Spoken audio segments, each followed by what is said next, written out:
Office එකේ වැඩ කරන එකෙක්වත් කිසිම පිළිවෙලක් වැඩක් කරන්නේ. පියදාස අරන් එනවා ෆයිල් ටික බලන්න. අම්මට උරු මොසාන්නම් අද තරහා ගිහින් හොඳටම වැඩි අල වෙන්නයි යන්නේ. සර් ෆයිල් නම් 6-7ක් මං ගාව තියෙනවා. මොන ෆයිල් එක ගැනද දන්නේ නැහැ නේද අහන්නේ. තමුසෙට මං ඊයේ දුන්න ඉඩම් නඩු සම්බන්ධ තියෙන ෆයිල් එක ගන්නවා ඉස්සෙල්ලා. ඒක ගැන මේ කියන්නේ. පොඩ්ඩක් ඉන්න සර් මං ඒක අරන් එන්නම්. අම්මට උරු මේක තාත්තක්වත් දෙන්නේ තාම ආර ප්‍රශ්නයක් තමයි වෙන්නේ දැන්. සර් මට තා මේක වැඩ ටික හරියට ඉවර කරගන්න බැරි වුණා. මං ඉක්මනට කරලා සර්ගේ ඔෆිස් එකට ගෙනල්ලා දෙන්නම්කෝ. වැඩක් කිව්වොත් කවදාකවත් වෙලාවට කරන්නේ. පියදාස පැය භාගයක් ඇතුළත මට ඔය ෆයිල් එක අරගෙන මගේ ඔෆිස් එකට. තේරුණාද? තේරුණා සර්. මං ඉක්මනට අරන් එන්නම්. ඉක්මනට මේක ගොඩ දා ගන්න නම් අනුසමිස්ගේ සපෝට් එක හරි ගන්න වෙනවා. ගිහිල්ලා කතා කරලා බලමුකෝ. අනුසමිස් ඔයා වැඩකට ඉන්නේ? වැඩක නම් තමයි ඉන්නේ. ඒත් කමන්නේ. කියන්න පියදාස මොකද ප්‍රශ්නේ? ඊයේ මට බොස් අර ෆයිල් එක දුන්නා. අර ඊටම උඩපටයක් තිබ්බ ෆයිල් එක. ඒක අඩුපාඩු ටිකක් තියෙනවා හදලා දෙන්න කියලා. මට ඒක තාමත් අතක්වත් තියාගන්න බැරි වුණා. ඒක පොඩි අවුලකුත් තියෙනවා. අයි මොකද්ද පියදාසයි තියෙන අවුල? ඔය ඉඩමේ උඩපටයකට අවුල් වෙලා තියෙන්නේ අපේ ඥාති වෙන මාමා කෙනෙක්. හරි මාමාගේ කියමුකෝ ඉඩම. එතකොට උඩපටේ කියලා කියන්නේ මොකද්ද? ඔය මාමගේ ඉඩම ළඟ තිබිලා තියෙනවා තව පොඩි ඉඩම් කෑල්ලක්. ඒක ඔය කොළඹ පැත්තේ මහත්තයෙක්ගේ ඉඩම. ඉතින් මේකයි මිස් ඔයා කාටවත් කියන්න එපා. උතන පොඩි ප්‍රශ්නයක් තියෙනවා. ඒකයි මේ කියන්න ටිකක් අදිමදි කරේ. එහෙමද? කියන්න පුළුවන් දෙයක් නම් කියන්න. මං කාටවත් ඔයා කියන්නේ ඔයා ඒක දන්නවනේ. මෙහෙමයි. මාමා ගිය මාසේ ඉඩමට වැට ගැහුවා. වැට ගහනකොට අර මහත්තයාගේ ඉඩම් කෑල්ලත් අහුවෙන්නනේ වැට ගහලා තියෙන්නේ. ඒ ඉඩම් කෑල්ල දෙකටම එක ඔප්පුවක් හදලා දැන් ඒක හොරාට විකුණලා. මේකයි මේ තියෙන ප්‍රශ්නේ. අප්පටසේ. දැන් එතකොට ඒක බොස් දන්නේ නැද්ද? බොස් දන්නේ නැහැ මිස් අපේ මාමා කෙනෙක් ඔකට සම්බන්ධයි කියලා. මං ওই වැඩේ කරනකොටත් එපා කියලාත් කිව්වා. කොහෙද ඉතින් අපි කියන දේවල් මාමලා කනකට ගන්නවද?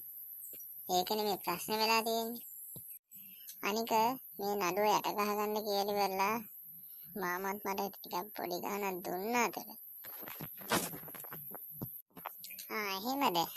එහෙනම් දෙන්නම එකතු වෙලා තමයි මේ මැච් එක ගහලා තියෙන්නේ නේ. අනික පියදාසයි ඉස්සර වගේ දැන් ෆයිල් යට ගහලා තියන්න බෑ. දැන් අලුතෙන් පත්තරාව ලොක්කා ඔක්කොම ඇදලා හොයනවා. අන්න ඒක තමයි තියෙන ප්‍රශ්නේ. ඉස්සර වගේ පියදාසයි අපිට හොරබොරු වංචාවට දැන් කරන්න බෑ.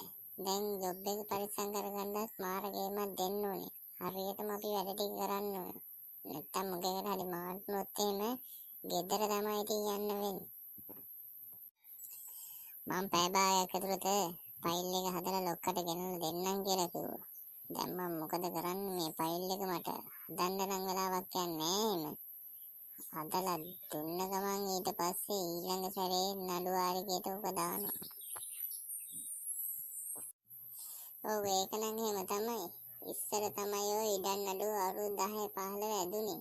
දැන් එහෙම නෑ අවුරුද්දක්වත් යන්නේ නෑ ඔය ඉවර වෙන්න. මට තියෙන ප්‍රශ්නේ මාමා වැඩිකාරයෙක් කෙනෙක් නෙමෙයි. මං අර ගත්ත සල්ලි ටික මට දී ගන්න අතේ නැති එකයි. නිස්කාව එහෙම නැති නේද පොඩි ගාණක් එහෙම මට ඉල්ල ගන්න. මේක මාමට දීලා ඉවරලා මම නිදහස් වෙන්න ඕන මගේ ජොබ් එක බේරගන්න. පොඩි ගාණක් නම් ඇති කීයක් විතරද ඔයාට ඕනේ? මම 50000ක් තමයි ගත්තේ නම් මං ගාව 25000ක් විතර තියෙනවා. තව 20ක් 25ක් විතර වගේ ගාණක් තිබ්බනම් මට මොකක් හරි කරලා ඒක හදලා දෙන්න පුළුවන්. හරි මං ඔයාට එහෙනම් මදි ගාණ දෙන්නම්කෝ. ඔයා ඔක දීලා ඒකෙන් නිදහස් වෙන්න.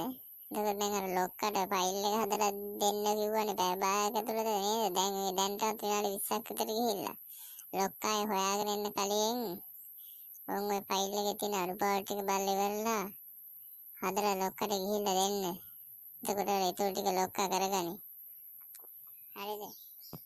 හරි මිස් ගොඩාක් ස්තුතියි එහෙනම්. මට හෙට අනිද්දා දිහාටම සල්ලි ටික දෙන්නකෝ. මම මාසේ අන්තිමට වගේ දෙන්නම් ඔයාට. හරි. පියදාසයි මම ඒක හෙට ගෙනත් දෙන්නම්. හරි මිස් එහෙනම් ඒකට ගොඩාක් ස්තුතියි. හරි දැන් මම යන්නම්කෝ. අයිට කිව්වොත් හදලා ඔසාරේ ගිහින් දීලා මේක නිදහස් වෙන්න ඕනේ. මම ඕන දෙයක් කරගත්තද? පරාදේ මං ගත්තේ සල්ලි. දැන් ඉතින් කරන්න දෙයක් නැහැ. අනුසමි සල්ලි දෙන්නම් කිව්වනේ. ඔය ටිකත් අරගෙන මාමාගේ ණය ටික දෙනවා. මාමා ඉතින් එහා රෝණ මුගලක් කරගත්තේ මට මොකද? ඔක්කොම බේරන්න බෑනේ. මං හරි බේරෙන්න බෑ.